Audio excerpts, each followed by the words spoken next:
Quand j'ai épousé Marc, j'ai cru avoir enfin trouvé la sécurité. Nous nous sommes rencontrés dans un café près de la place Bellecour à Lyon, où je travaillais comme serveuse. Il y venait chaque jour, commandant toujours la même chose, un café noir et une part de tarte au fromage blanc. Il était calme, méticuleux, et savait toujours mettre les gens à l'aise. À notre mariage, dans une petite église de la Croix-Rousse, j'ai entrevu un avenir chaleureux, peut-être pas passionné, mais stable. Après une vie d'incertitude, la stabilité ressemblait à un rêve. Notre premier automne ensemble fut paisible. Nous nous sommes installés dans son appartement sur les quais, avec vue sur le Rhône. Marc travaillait comme comptable dans une grande entreprise, et j'avais trouvé un poste à la bibliothèque universitaire. Le soir, nous nous promenions le long du fleuve, faisant des projets d'avenir.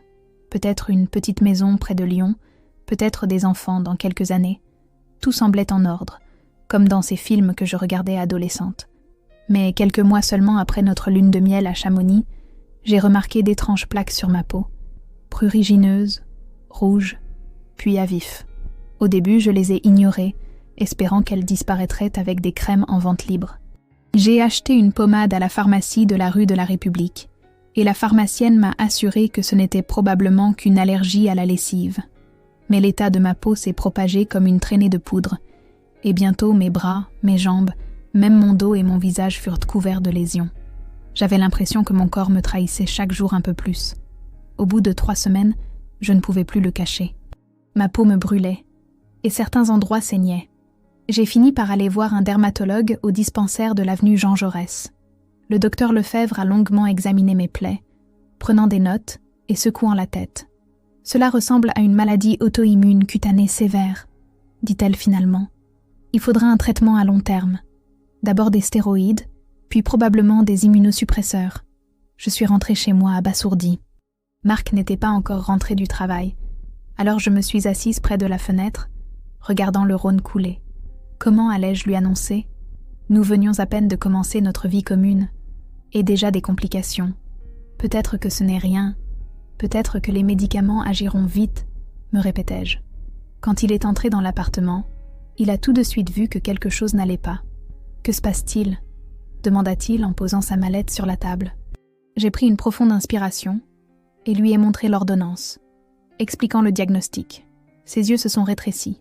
« Nous n'avons pas d'argent pour ça, » dit-il froidement. « Tu devras vivre avec. » Je le regardais, stupéfaite. « Tu veux dire que tu ne vas pas m'aider ?» Il haussa les épaules, irrité. « Ce n'est pas pour ça que j'ai signé. Cette nuit-là, j'étais allongée dans mon lit, ma peau en feu. Son corps froid tournait loin de moi. Les jours suivants, Marc a agi comme si de rien n'était. Il partait travailler le matin, rentrait le soir, regardait la télévision, mangeait le dîner que je préparais malgré la douleur. Il ne me demandait pas comment je me sentais. Quand j'ai mentionné un rendez-vous chez un spécialiste à la clinique dermatologique de la rue Pasteur, il a changé de sujet. J'ai commencé à cacher les médicaments que j'achetais avec l'argent économisé pour une nouvelle robe. Je les prenais quand il était au travail. Mon amie Anne, que je connaissais depuis le lycée à Villeurbanne, a remarqué le changement lors de notre rencontre sur les allées. « Tu as l'air éteinte », dit-elle en me regardant attentivement. « Et qu'est-ce qui arrive à ta peau ?» J'ai essayé d'esquiver ces questions, mais Anne avait toujours été perspicace. Finalement, je lui ai parlé de la maladie et de la réaction de Marc. Elle a écouté en silence, puis m'a serré fort dans ses bras, sans se soucier de mes plaies. « Ce n'est pas normal, Chloé, » dit-elle doucement. « Il devrait te soutenir. Peut-être qu'il est juste sous le choc. » Ai-je tenté de le défendre, sans y croire moi-même. Nous nous sommes jurés fidélité pour le meilleur et pour le pire, dans la santé et la maladie, n'est-ce pas ? Anne secoua la tête. Ne te voile pas la face. Cette nuit-là, alors que Marc se détournait à nouveau de moi dans le lit, je suis restée les yeux fixés sur le plafond de notre chambre. Dehors, il pleuvait, les gouttes frappant le rebord de la fenêtre de façon rythmée, comme pour scander le temps. Je sentais ma peau brûler, démanger, me faire mal, mais mon cœur souffrait encore plus. Je me demandais si ça allait toujours être comme ça. N'étais-je vraiment pour lui qu'une jolie décoration qui s'était abîmée ? Le matin, quand Marc est parti travailler, j'ai regardé dans le miroir de la salle de bain. Mon visage était presque méconnaissable, rouge, enflé, pelant par endroits. J'avais des cernes sous les yeux à cause des nuits blanches. Et puis, quelque chose a craqué en moi. Je ne pouvais plus vivre comme ça. Je ne méritais pas ça. J'ai attrapé mon téléphone et j'ai appelé les seules personnes qui avaient toujours été de mon côté, même quand je faisais des erreurs. Mes parents, qui vivaient dans une petite maison dans un village du Beaujolais. « Maman », ai-je dit en entendant sa voix. Et là, pour la première fois depuis des semaines, je me suis laissée pleurer. Après des semaines de négligence de la part de Marc, j'ai enfin appelé mes parents. Maman est venue me chercher dès le lendemain. Elle n'a pas demandé de détails au téléphone, mais je savais qu'elle avait senti le désespoir dans ma voix. Quand elle m'a vue sur le pas de la porte de l'appartement sur les quais, avec ma valise bouclée à la hâte et mon visage caché sous une écharpe malgré la chaleur, elle a fondu en larmes. « Ma Chloé, que s'est-il passé ?» demanda-t-elle, écartant doucement le tissu pour voir mon visage. Ses yeux se sont agrandis à la vue des plaies. Je n'ai pas eu besoin de parler. Elle m'a serré fort, en faisant attention à ne pas toucher les endroits les plus douloureux. « On rentre à la maison », dit-elle fermement. « Papa nous attend. » Marc était au travail. Je ne lui ai laissé qu'un court message. « J'ai besoin de temps. Je serai chez mes parents. » Je ne savais pas s'ils remarqueraient même mon absence. La route vers le Beaujolais s'est passée en silence. Maman me jetait des regards inquiets de temps en temps, mais ne me pressait pas d'explications. Elle savait que je lui dirais tout quand je serais prête. Par la fenêtre de la voiture, nous passions devant des paysages familiers, d'abord les grands ensembles de Villeurbanne, puis les lotissements de banlieue, enfin les champs et les forêts menant au village familial. À chaque kilomètre, je sentais quelque chose se détendre en moi, comme si un étau invisible autour de ma poitrine commençait à se desserrer. Papa attendait devant la maison, la même où j'avais grandi, petite mais confortable, avec une véranda couverte de vignes vierges et un jardin où maman cultivait des tomates et des herbes aromatiques. Quand je suis sortie de la voiture, son visage s'est contracté. Il a serré la mâchoire si fort que j'ai cru que ses dents allaient à se briser. Sans un mot, il a pris ma valise et m'a conduite à mon ancienne chambre, restée inchangée depuis mon départ pour mes études à Lyon. « Je vais appeler le docteur Bernard », dit-il simplement. « Il s'occupera de toi. » Le docteur Bernard était notre médecin de famille depuis des années. Il se souvenait de moi, petite fille, les genoux écorchés après une chute de vélo. Maintenant, en me voyant dans son cabinet sur la place du village, son visage amical est devenu grave. « Chloé, pourquoi n'es-tu pas venue plus tôt ?» demanda-t-il en examinant mes plaies. J'ai haussé les épaules, ne voulant pas parler de Marc, de son indifférence, de ma peur. Le docteur Bernard semblait lire dans mes pensées. « Certaines personnes ne savent pas gérer la maladie d'un proche, » dit-il doucement. « C'est leur faiblesse, pas la tienne. » Le jour même, il m'a obtenu une consultation chez un dermatologue à l'hôpital à Lyon. Maman m'a accompagnée, me tenant la main pendant l'examen, comme lorsque j'étais petite et que j'avais peur des piqûres. Le diagnostic fut le même qu'auparavant. Maladie auto-immune sévère. Mais cette fois, les médecins ont agi immédiatement. J'ai été admise à l'hôpital rue Pasteur, au service de dermatologie. La chambre était petite, les draps rêches, mais je ressentais quelque chose que je n'avais pas ressenti depuis longtemps, de la tension. Les médecins ont commencé le traitement immédiatement, et lentement, la douleur a commencé à s'atténuer. Chaque fois que mes parents me rendaient visite, je voyais de la tristesse dans leurs yeux, mais aussi l'espoir que je pouvais guérir. Marc n'est jamais venu me voir. Pas une seule fois. C'était comme si j'avais disparu de son monde. Et, étrangement, une partie de moi se sentait soulagée. J'ai commencé à réaliser que son absence m'apportait plus de réconfort que sa présence ne l'avait jamais fait. Pourtant, je luttais contre un sentiment de culpabilité. Étais-je injuste ? Étais-je devenue un fardeau ? À l'hôpital, j'ai rencontré Sylvie, une infirmière de nuit. Elle avait la quarantaine et trouvait toujours le temps de s'asseoir près de mon lit pour discuter. Mon mari m'a quittée aussi quand je suis tombée malade, m'a-t-elle confié une nuit où je ne pouvais pas dormir à cause des démangeaisons. J'avais un cancer du sein. Il a dit que c'était trop pour lui. À l'époque, j'ai cru que c'était la fin du monde. Maintenant, je sais que c'était le début d'une vie meilleure. Je la regardais avec incrédulité. Elle était forte, sûre d'elle. Elle rayonnait de calme. « Comment ?» ai-je demandé. « Comment peut-on se relever après quelque chose comme ça ?» Elle a souri doucement. « Jour après jour.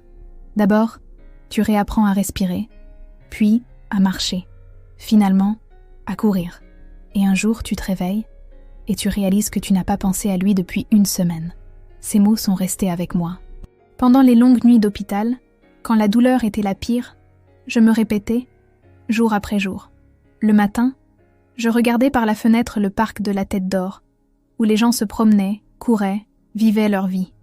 Je me demandais si je reviendrais un jour à la normale. Ma peau commençait lentement à guérir. Les médecins étaient prudemment optimistes. C'est un long processus, disait-il.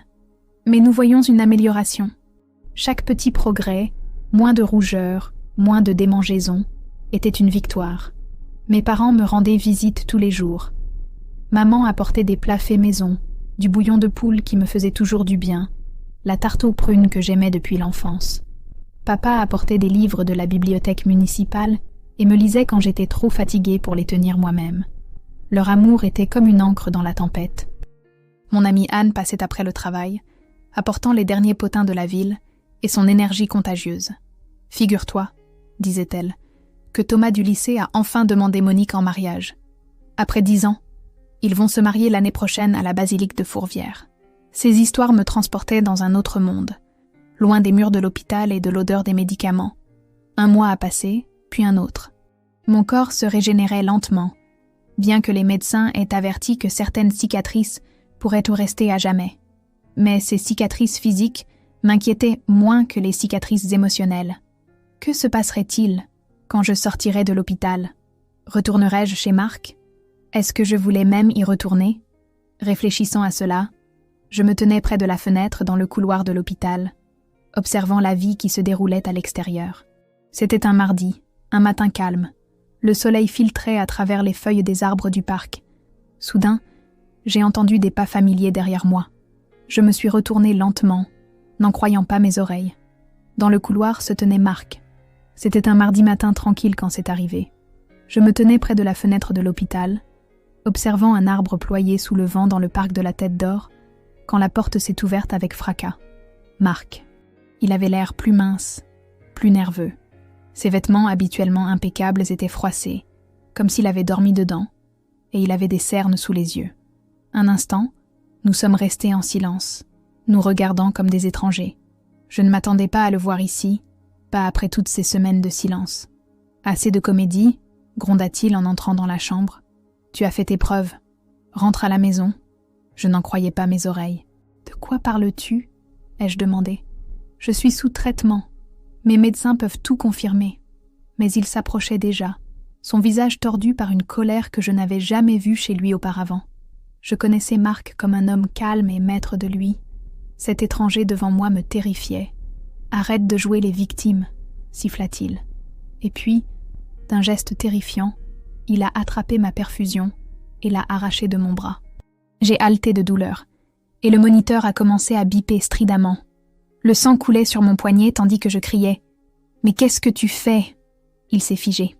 Ses lèvres se sont légèrement entr'ouvertes, puis refermées. Son visage a blêmi en regardant ce qu'il venait de faire. Une infirmière est entrée en courant dans la chambre quelques secondes plus tard, suivie de 2 agents de sécurité. Marc n'a pas bougé. Ses yeux étaient fixés sur le filet de sang, puis sur ma peau, enflammée, bandée, décolorée, pire que la dernière fois qu'il m'avait vue. Ce n'est pas simulé, ai-je dit entre mes dents serrées. C'est réel. Je suis réel. L'infirmière a écarté Marc et a appelé un médecin. Pendant qu'il s'activait pour arrêter le saignement et remettre la perfusion, Marc s'est affaissé sur une chaise. Sa bravade avait disparu. « Je ne savais pas que c'était si grave », murmura-t-il sans me regarder. Je n'ai pas répondu. J'étais trop épuisée. Son choc n'était pas de la compassion. C'était la terreur que son illusion de contrôle soigneusement construite se soit brisée. Il n'était pas venu voir comment j'allais. Il était venu pour me ramener de force dans une vie où il pouvait prétendre que je n'étais pas malade. Les agents de sécurité se tenaient près de lui, prêts à intervenir s'il redevenait agressif. Mais Marc ressemblait maintenant à un enfant perdu, pas à un homme menaçant. Le médecin est venu vérifier mon bras, secouant la tête avec désapprobation. « Que s'est-il passé ici ?» demanda-t-il, nous regardant tour à tour, Marc et moi. Avant que j'aie pu répondre, l'infirmière Sylvie, qui était de service, a expliqué la situation. Le médecin a hoché la tête d'un air entendu. « Nous devons signaler cela », dit-il. C'est une agression. Marc a levé la tête. Une agression ? C'est ma femme. Sa voix était incrédule, comme si le simple titre marital lui donnait le droit de faire de moi ce qu'il voulait. Cela n'a aucune importance, répondit le médecin calmement mais fermement. Dans mon hôpital, personne n'arrachera les perfusions des patients. Personne. Sylvie m'a aidé à m'allonger et à vérifier que la perfusion était correctement connectée. Tout va bien ? Demanda-t-elle doucement. J'ai hoché la tête, même si je me sentais tout sauf bien. Je me sentais trahie, effrayée et étrangement libérée, comme si cet unique acte brutal avait définitivement rompu le lien qui me rattachait encore à Marc. Les agents de sécurité l'ont fait sortir de la chambre, malgré ses protestations. « C'est un malentendu », criait-il. « Chloé, dis-leur. » Mais je suis restée silencieuse. Il n'y avait plus rien à dire. Quand la porte s'est refermée derrière eux, Sylvie s'est assise sur le bord de mon lit. « Tu veux en parler ?» demanda-t-elle. J'ai secoué la tête. Les larmes coulaient sur mon visage. Je ne pouvais pas les retenir. Ce n'étaient pas des larmes de regret pour Marc ou notre mariage. C'étaient des larmes de soulagement que la vérité soit enfin apparue au grand jour. « Je vais appeler tes parents », dit Sylvie en me serrant la main. « Ils devraient savoir ce qui s'est passé. » Je savais que papa serait furieux. C'était un homme calme, professeur d'histoire au lycée de son village. Mais il avait une force cachée. Maman pleurerait probablement, mais ses larmes étaient en toujours comme une pluie d'été, purifiante, apportant le soulagement. J'avais besoin d'eux maintenant plus que jamais. Quand Sylvie est sortie pour téléphoner, je suis restée allongée, les yeux fixés au plafond. Le moniteur bipait régulièrement, signalant que mon cœur battait toujours, luttait toujours, tout comme moi. J'ai pensé à notre mariage, 1 an plus tôt à peine, à ma robe blanche que maman m'avait aidée à choisir, au sourire de Marc quand il me passait l'alliance, à l'espoir que je ressentais, debout devant l'autel de l'église de la Croix-Rousse. Où tout cela était-il passé ? Cela avait-il jamais été réel ? Ou avais-je seulement vu ce que je voulais voir ? La sécurité, la stabilité, l'amour ? Un léger coup à la porte m'a tiré de mes pensées. Je m'attendais à Sylvie, mais c'était le docteur Lefebvre, la dermatologue qui s'occupait de mon cas. « J'ai entendu ce qui s'est passé », dit-elle en s'asseyant sur la chaise à côté de mon lit. « Comment vous sentez-vous ? Physiquement ou émotionnellement ?» ai-je demandé avec amertume dans la voix. Elle a souri tristement. « Les deux. » J'ai soupiré. Physiquement, mieux qu'il y a 1 semaine. Les nouveaux médicaments semblent fonctionner. Émotionnellement, j'ai hésité. Comment décrire ce chaos de sentiments en moi ? Je ne sais pas. Ai-je terminé sincèrement. Le docteur ? Lefebvre a hoché la tête d'un air entendu. C'est normal. Vous traversez beaucoup de choses. La maladie, le traitement, et maintenant ça. Elle s'est tue un instant, comme pour choisir ses mots. Vous savez que nous pouvons aussi vous aider avec cet autre aspect ? Nous avons d'excellents psychologues à l'hôpital. J'y ai pensé. Parler à un étranger de mon mariage, de Marc, de la façon dont je me sentais abandonnée et mal aimée, de la façon dont, malgré tout, je me sentais coupable de l'avoir déçu avec ma maladie. Étais-je prête à ouvrir cette porte ? Peut-être. Ai-je finalement répondu. Mais pas aujourd'hui. Aujourd'hui, j'ai juste besoin de repos. Elle a hoché la tête et s'est levée. Bien sûr. Reposez-vous. Je passerai vous voir régulièrement pour voir comment vous allez. Près de la porte, elle s'est retournée. Chloé, ce n'est pas votre faute. Rappelez-vous-en. Quand elle est sortie, je suis restée seule avec mes pensées. Dehors, le soleil perçait à travers les nuages, projetant des taches de lumière sur le sol. Depuis combien de temps étais-je allongée dans ce lit ? 1 semaine ? 2 ? Le temps à l'hôpital s'écoulait différemment. Les jours se fondant en une seule suite d'examens, de médicaments et de sommeil. J'ai pensé à l'appartement sur les quais que je partageais avec Marc, à mes livres toujours sur les étagères, à mes vêtements dans l'armoire, aux photos de mariage sur le mur. Y retournerais-je un jour ? Est-ce que je voulais y retourner ? La réponse est venue plus facilement que je ne l'attendais. Non. Ce qui s'était passé ce matin m'avait montré une vérité que je n'avais pas voulu voir auparavant. Marc ne m'aimait pas. Il aimait une image, une idée qu'il s'était faite de moi. Et quand cette image s'est brisée, quand je suis devenue moins que parfaite, son amour a disparu comme la brume matinale sur le Rhône. J'ai entendu des pas rapides dans le couloir, et un instant plus tard, la porte s'est ouverte. Mes parents sont entrés précipitamment dans la chambre, leur visage pâle d'inquiétude. Maman s'est immédiatement précipitée vers le lit, me serrant prudemment dans ses bras. « Ma Chloé, qu'est-ce qu'il t'a fait ?» chuchotait-elle à travers ses larmes. Papa se tenait près de la porte, son visage de pierre, mais ses yeux brûlèrent de colère. « Où est-il » demanda-t-il doucement, mais sa voix contenait une tempête. « La sécurité l'a fait sortir », ai-je répondu. « Papa, s'il te plaît, ne fais rien de stupide. » Il s'est approché, touchant doucement mon bras là où la nouvelle perfusion était connectée. « Il t'a fait du mal, Chloé, » dit-il. « Personne n'a le droit de te faire du mal. Personne. » Dans ces mots, j'ai entendu l'écho de mes propres pensées. Personne n'avait le droit de me faire du mal. Ni Marc, ni la maladie, ni mon propre sentiment de culpabilité. Et soudain, pour la première fois depuis de nombreuses semaines, j'ai senti quelque chose de nouveau germer en moi, la détermination. L'hôpital a déposé un rapport. Quelques heures après l'incident, un policier du commissariat de la rue de Créqui est venu recueillir ma déposition. C'était un jeune homme aux yeux doux, notant patiemment chacun de mes mots. Il n'a pas insisté quand ma voix s'est brisée, ni manifesté d'impatience quand je m'arrêtais, cherchant les mots justes. « C'est votre décision de porter plainte ou non ?» dit-il à la fin. « Mais je veux que vous sachiez que vous en avez le droit. Ce qui s'est passé est une agression. » J'ai regardé mes parents, assis de l'autre côté de la pièce. Maman avait les yeux rougis par les larmes, et papa serrait toujours la mâchoire si fort que je voyais une veine pulser sur sa tempe. Ils étaient là furieux, et ils en avaient le droit. Moi-même, je ressentais un mélange d'émotions. Peur, tristesse, colère, mais aussi un étrange soulagement. Comme si cet unique acte brutal de Marc m'avait finalement libéré de mes illusions. « J'ai besoin de temps pour réfléchir », ai-je finalement répondu.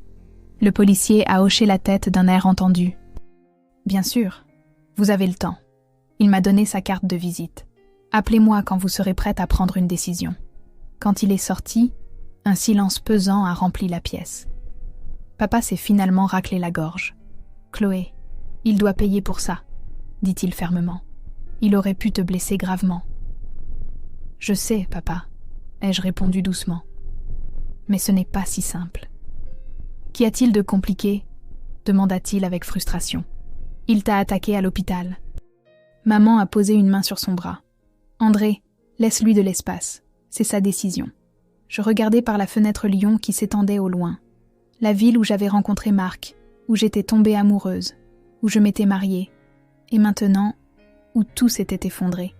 Comment cela était-il arrivé ? Quand mon mari s'était-il transformé en quelqu'un que je ne reconnaissais plus ?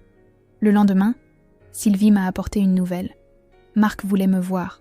Apparemment, il était assis dans la salle d'attente depuis l'aube, refusant de partir tant qu'il ne pourrait pas me parler. « Tu n'es pas obligé de le voir, » dit Sylvie fermement. « Personne ne t'y forcera. » J'ai réfléchi un instant. Une partie de moi voulait refuser, clore ce chapitre sans aucune explication. Mais une autre partie avait besoin d'une confrontation, avait besoin d'entendre ce qu'il avait à dire. Peut-être pas pour lui, mais pour ma propre tranquillité d'esprit. « Je vais le voir, » ai-je décidé. Mais pas ici, pas dans ma chambre. Et je veux que quelqu'un soit à proximité. Sylvie a tout organisé. La rencontre a eu lieu à la cafétéria de l'hôpital, avec une infirmière assise à une table voisine. Marc était déjà là quand je suis arrivée, poussé dans un fauteuil roulant par Sylvie. J'étais trop faible pour marcher sur de longues distances, et mes pieds étaient encore couverts de plaies douloureuses. Il avait l'air affreux, pâle, les yeux cernés, et une barbe de plusieurs jours. Sa chemise habituellement impeccablement repassée était froissée, et ses cheveux étaient en désordre. Quand il m'a vue, il s'est levé brusquement, renversant sa chaise. « Pardon », murmura-t-il en la relevant. « Chloé, J'ai levé la main pour le faire taire. Sylvie m'a aidé à m'asseoir à la table, puis s'est discrètement éloignée, tout en restant à portée de vue. « Dis ce que tu as à dire », ai-je dit froidement. Marc s'est assis en face de moi. Ses mains tremblaient en les posant sur la table. « Je ne sais pas par où commencer », admit-il. « Ce que j'ai fait, je n'ai aucune excuse. »« Non, tu n'en as pas, ai-je convenu. »« Alors pourquoi es-tu venu ?» Il a dégluti. « Je voulais m'excuser. Je voulais, je ne sais pas, réparer ça d'une manière ou d'une autre. » Je le regardais en silence. Pensait-il vraiment qu'un simple « pardon » suffirait? Après des semaines de négligence? Après m'avoir arraché ma perfusion? Pourquoi as-tu fait ça? Ai-je finalement demandé. Pas hier, mais pendant tout ce temps. Pourquoi t'es-tu détourné de moi quand j'avais besoin de toi? Il a baissé les yeux. J'avais peur, admit-il doucement. Quand j'ai vu comment la maladie te changeait, comment tu étais... Je ne pouvais pas le supporter. Tu n'étais plus cette belle femme que j'avais épousée. Et puis, je me suis sentie coupable à cause de ces pensées. Alors je me suis encore plus éloignée. C'était lâche, je sais. Ces mots m'ont frappé comme une gifle. Alors c'était ça? Mon apparence? J'ai senti les larmes me monter aux yeux, mais je les ai retenues. Je ne pleurerai pas devant lui. Tu m'as juré amour dans la santé et la maladie, Marc. Je sais, dit-il, la voix brisée. Je n'ai pas été à la hauteur. Je t'ai laissé tomber, mais peut-être pourrions-nous essayer encore une fois? Ça ira mieux, je te le promets. Je serai un meilleur mari. Je le regardais, essayant de voir l'homme que j'avais aimé autrefois. Était-il toujours là? Ou n'avait-il jamais existé? Et étais-je tombée amoureuse d'une illusion? Ce n'était pas du véritable amour, ai-je finalement dit. Le véritable amour ne disparaît pas quand l'autre personne cesse de répondre à tes attentes. C'est injuste, protesta-t-il faiblement. Je t'aimais, je t'aime toujours. J'ai secoué la tête. Non, Marc, tu aimais ce que j'étais à l'extérieur. Mon corps, mon apparence, pas moi. J'ai touché mon visage, ma peau couverte de plaies et de cicatrices. Ça aussi, c'est moi. Et si tu ne peux pas aimer ça, alors tu ne m'as jamais vraiment aimé. Il est resté silencieux un long moment. Et maintenant? Demanda-t-il enfin. Maintenant? J'ai soupiré. Maintenant, nous nous séparons. Je veux le divorce, Marc. Ses yeux se sont agrandis. Le divorce? Tu ne peux pas simplement... Si, je peux, l'ai-je interrompu fermement. Et c'est ce que je vais faire. Je mérite mieux qu'un mariage avec quelqu'un qui m'a abandonné au moment le plus difficile de ma vie. Il a commencé à pleurer, doucement et sans théâtralité. Pardon, répétait-il. Je suis tellement désolée. Je le regardais et je ne sentais rien. Ni satisfaction de ses larmes, ni compassion, ni regret. Comme si le dernier fil émotionnel me reliant à cet homme avait été coupé. Je sais, ai-je dit calmement, mais ça ne suffit pas. J'ai appelé Sylvie, qui s'est immédiatement approchée de la table. Je suis prête à retourner dans ma chambre, lui ai-je dit. En partant, je ne me suis pas retournée. Je n'avais pas besoin de voir Marc pour savoir qu'il était toujours assis là, effondré. Une partie de moi, l'ancienne Chloé, toujours prête au compromis, voulait faire demi-tour, lui donner une autre chance. Mais la nouvelle Chloé, celle qui émergeait lentement de la douleur et du rejet, savait que ce serait une erreur. De retour dans ma chambre, Sylvie m'a aidée à me coucher. « Tout va bien ?» demanda-t-elle avec sollicitude. J'ai pris une profonde inspiration. « Oui », ai-je répondu, et j'ai découvert avec surprise que c'était vrai. « Oui, ça va aller. Cette nuit-là, j'ai mieux dormi que depuis des mois. Comme si un poids, dont je n'avais même pas pleinement conscience de l'existence, avait été retiré de mes épaules. Le matin, je me suis réveillée avec un sentiment, pas de bonheur, pas encore, mais de possibilité. Comme si une nouvelle voie s'ouvrait devant moi. Le docteur Lefebvre est venu vérifier mon état lors de sa tournée matinale. Je vois une amélioration, dit-elle avec un sourire en examinant mes plaies. La peau commence à se régénérer. Les médicaments agissent. Et combien de temps devrais-je encore rester ici? Ai-je demandé. Au moins 1 semaine, répondit-elle. Nous voulons nous assurer que la réaction aux médicaments se maintient. Et ensuite, nous verrons. Peut-être pourrez-vous continuer le traitement en ambulatoire. L'idée de quitter l'hôpital était à la fois excitante et terrifiante. Où irais-je? Retourner chez mes parents? Et l'appartement que je partageais avec Marc? Mon travail à la bibliothèque? Toute la vie que j'avais construite à Lyon? Mais c'était des soucis pour un autre jour. Pour l'instant, je me concentrais sur l'essentiel. Guérir, pas à pas, jour après jour, comme disait Sylvie. D'abord apprendre à respirer, puis à marcher, enfin à courir. Et peut-être qu'un jour je me réveillerai et réaliserai que je n'avais pas pensé à Marc depuis 1 semaine. Cette pensée, étonnamment, m'a fait sourire. 1 semaine s'était écoulée depuis la confrontation avec Marc. 7 jours pendant lesquels il n'avait pas tenté de me contacter, et où je n'avais pas cherché de ses nouvelles. Je sentais, chaque jour un peu plus, les murs que j'avais construits autour de lui se solidifier. Ce n'était pas une décision facile, le divorce. Dans nos familles françaises traditionnelles, le mariage était sacré, pour le meilleur et pour le pire. Mais que faire quand le pire vous détruit de l'intérieur ? Maman fut d'abord surprise par ma décision. « Tu es sûre, ma chérie ?» demanda-t-elle, assise au bord de mon lit d'hôpital, son tricot à la main. Elle me faisait un pull, chaud, doux, avec une laine qui n'irriterait pas ma peau sensible. « Peut-être que quand tu te seras calmée, tu changeras d'avis ?»« Je ne changerai pas d'avis, maman, » répondis-je calmement. Ce n'est pas une décision prise sous le coup de la colère. Simplement, j'ai vu la vérité.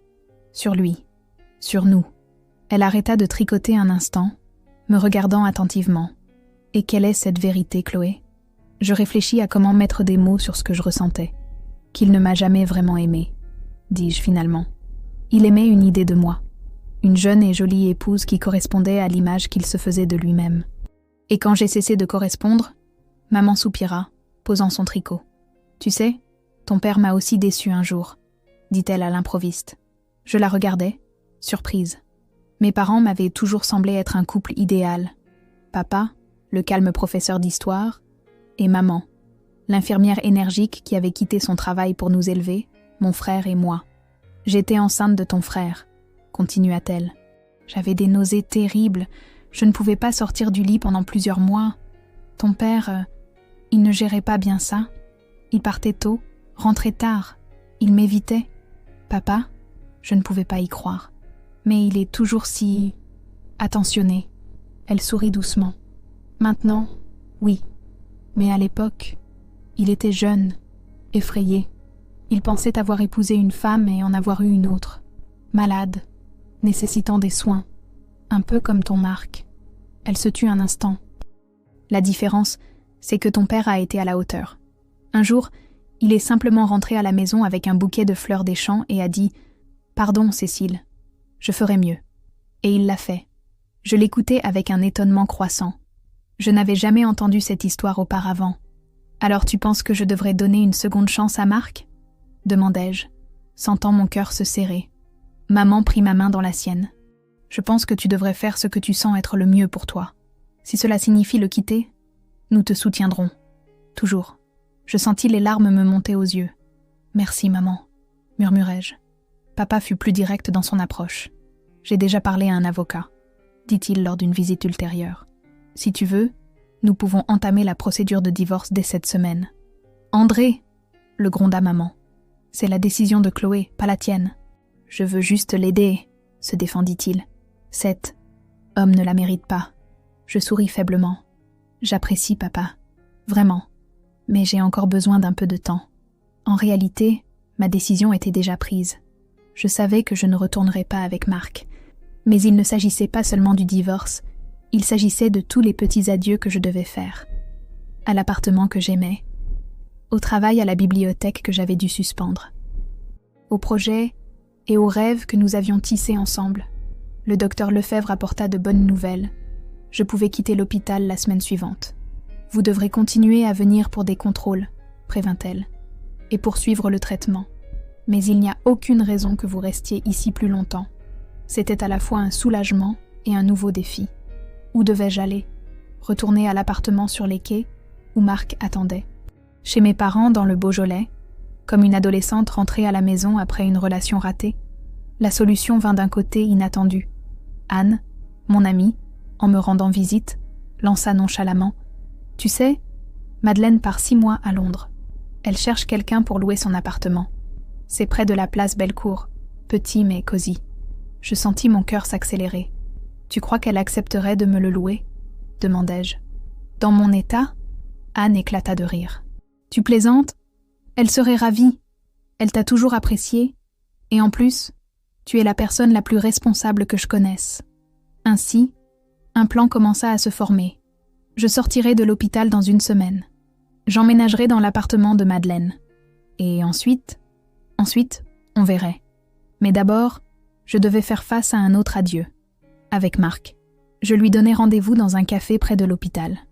C'était un petit endroit confortable, où l'on servait les meilleures brioches de Lyon.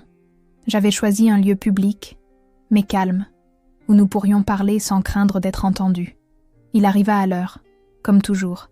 Il avait meilleure mine que la dernière fois, rasé, en chemise propre, les cheveux peignés en arrière.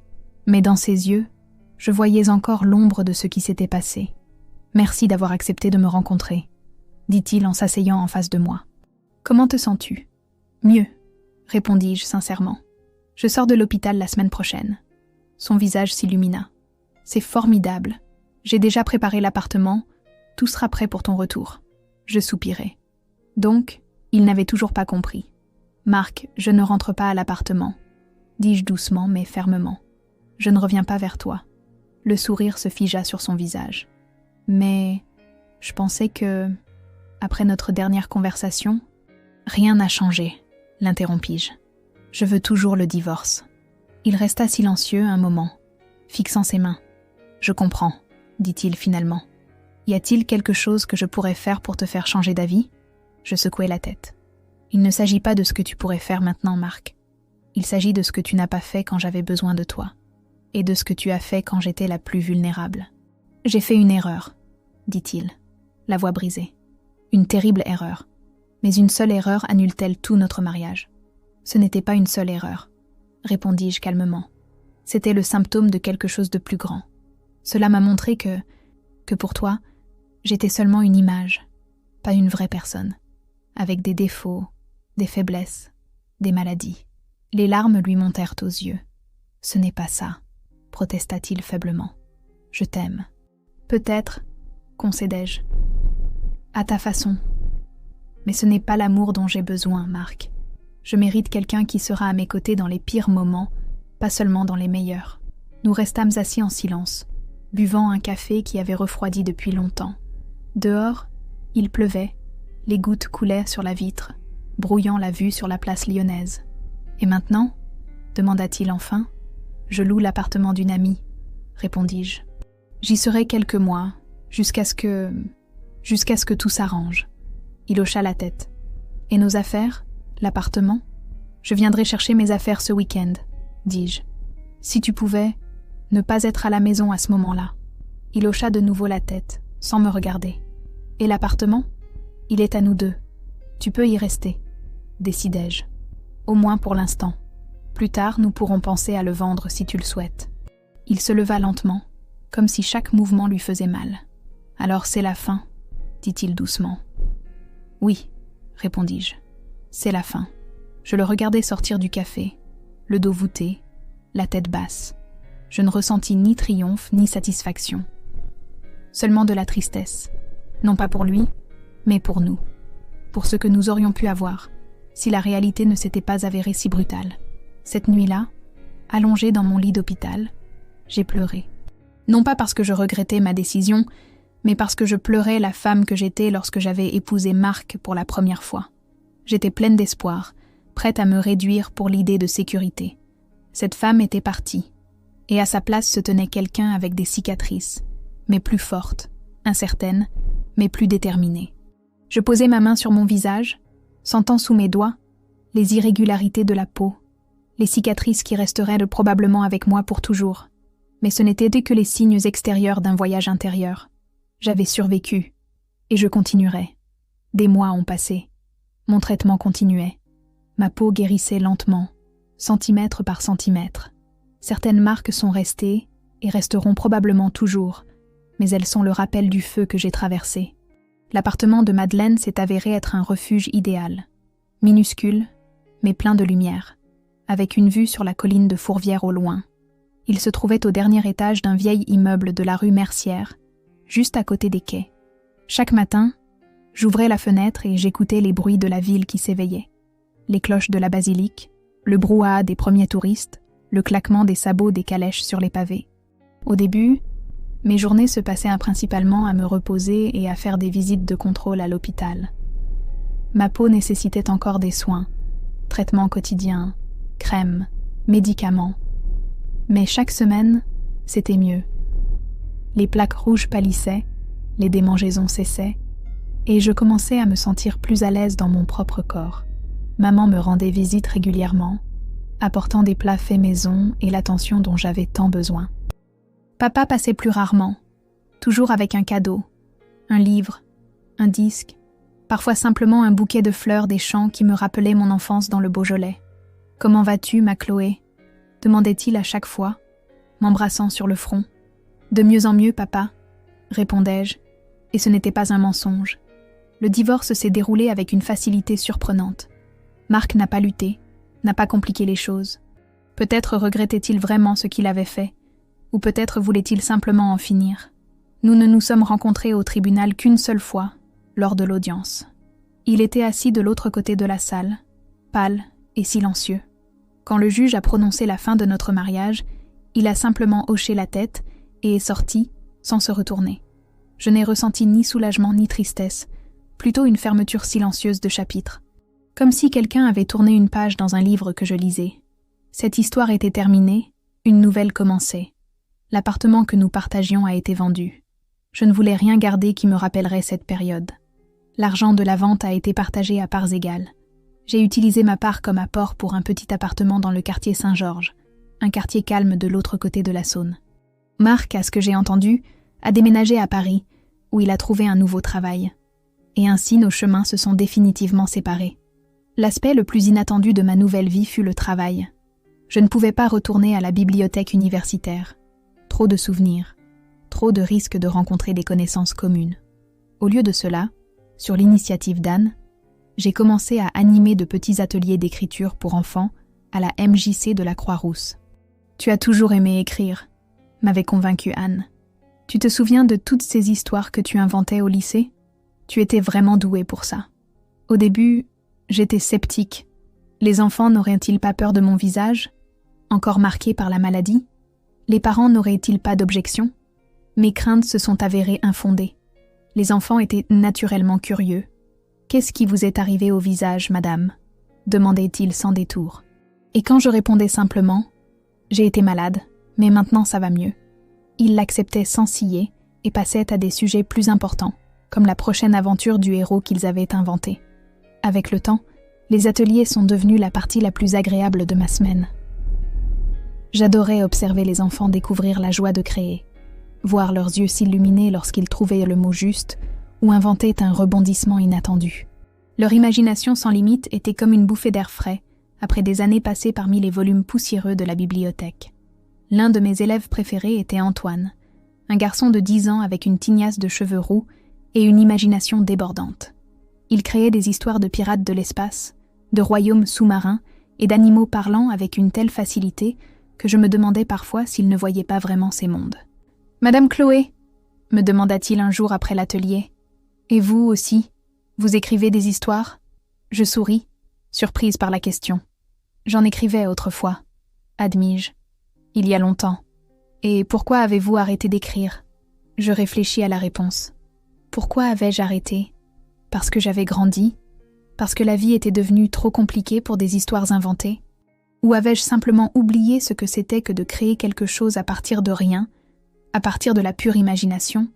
Je crois que je n'avais plus rien à raconter, répondis-je finalement. Antoine me regarda comme si j'avais dit quelque chose de complètement incompréhensible. « Mais il y a toujours quelque chose à raconter », protesta-t-il. « Le monde est plein d'histoires. » Ces mots sont restés avec moi. Cette nuit-là, assise à mon petit bureau dans mon nouvel appartement, j'ai ouvert un document vierge sur mon ordinateur et j'ai commencé à écrire. Je n'avais rien planifié. Je n'avais pas réfléchi à l'intrigue ou au personnage.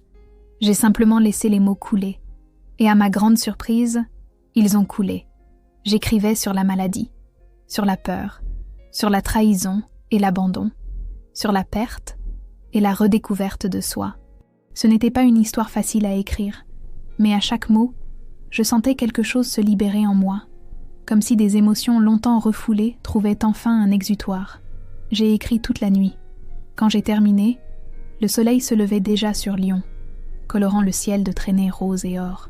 J'étais épuisée, mais je me sentais plus légère, comme si j'avais déposé un fardeau dont je ne connaissais même pas l'existence. J'ai intitulé cette histoire « Peau neuve » et je l'ai envoyée à une petite revue littéraire, plus par curiosité que dans l'espoir d'une publication. À ma grande surprise, ils ont répondu au bout d'une semaine.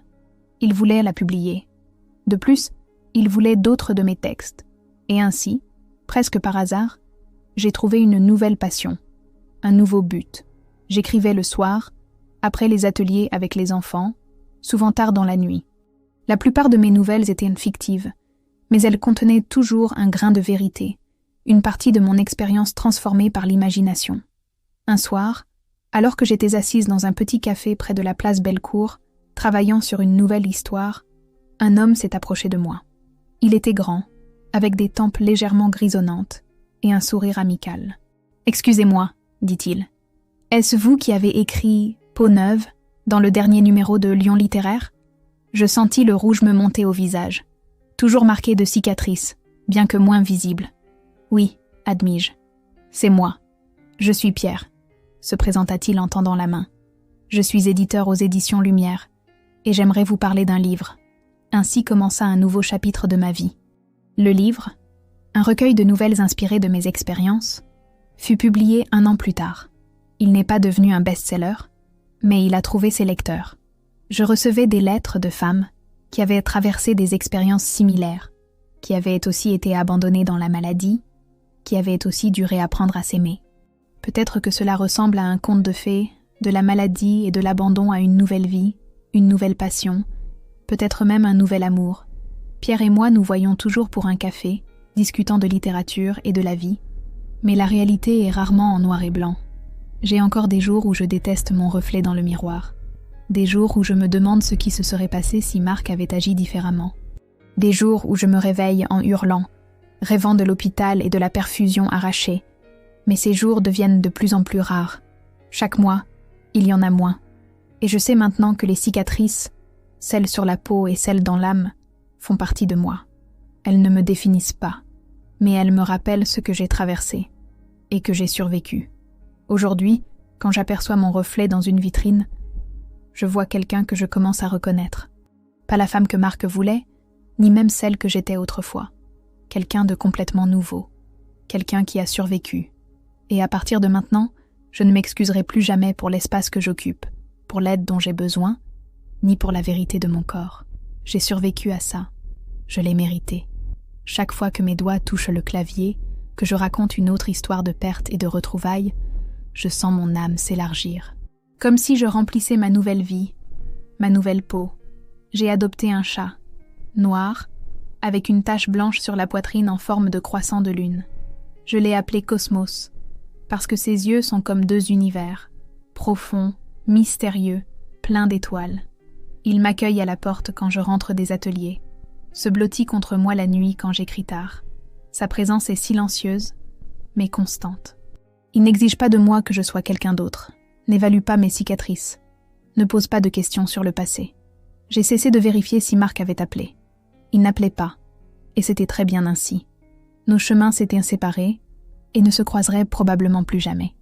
Parfois, quand je passe devant notre café préféré sur la place Bellecour, ou la librairie où nous passions nos dimanches matins, je sens un pincement au cœur. Pas de la nostalgie, plutôt une mélancolie pour ce qui aurait pu être. Mais ensuite, je rentre chez moi, vers Cosmos, vers mon ordinateur et ma nouvelle vie, et tout est à sa place. Ma maladie n'a pas complètement disparu.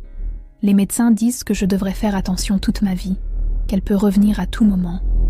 Mais j'ai appris à vivre avec, à écouter les signaux de mon corps, à réagir avant que cela ne devienne trop grave. C'est comme une danse. Parfois c'est moi qui mène, parfois c'est elle, mais je n'ai plus peur d'elle. La semaine dernière, j'ai reçu une lettre, de Marc. Je l'ai tenue un moment dans mes mains, me demandant si je devais l'ouvrir. Que pouvait-il encore avoir à me dire ? Est-ce que je voulais le savoir ? Finalement, j'ai ouvert l'enveloppe. La lettre était courte.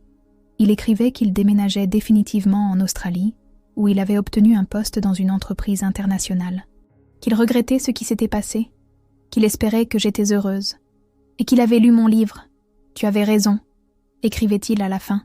« Je ne t'ai jamais aimé comme tu le méritais, et c'est pour cela que je suis le plus désolée. » Je n'ai pas répondu.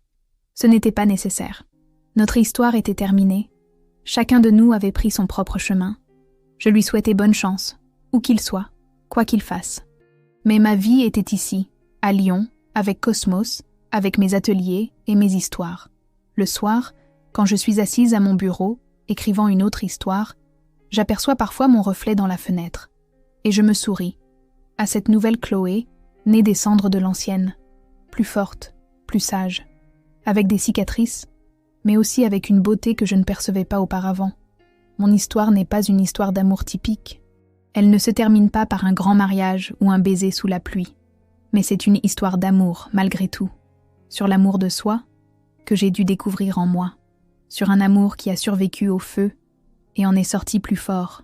Chaque cicatrice sur ma peau est un rappel, non pas de ce que j'ai perdu, mais de ce que j'ai trouvé, de la femme que je suis devenue, de la vie que j'ai construite selon mes propres termes. Et pour cela, je ne cesserai jamais d'être reconnaissante.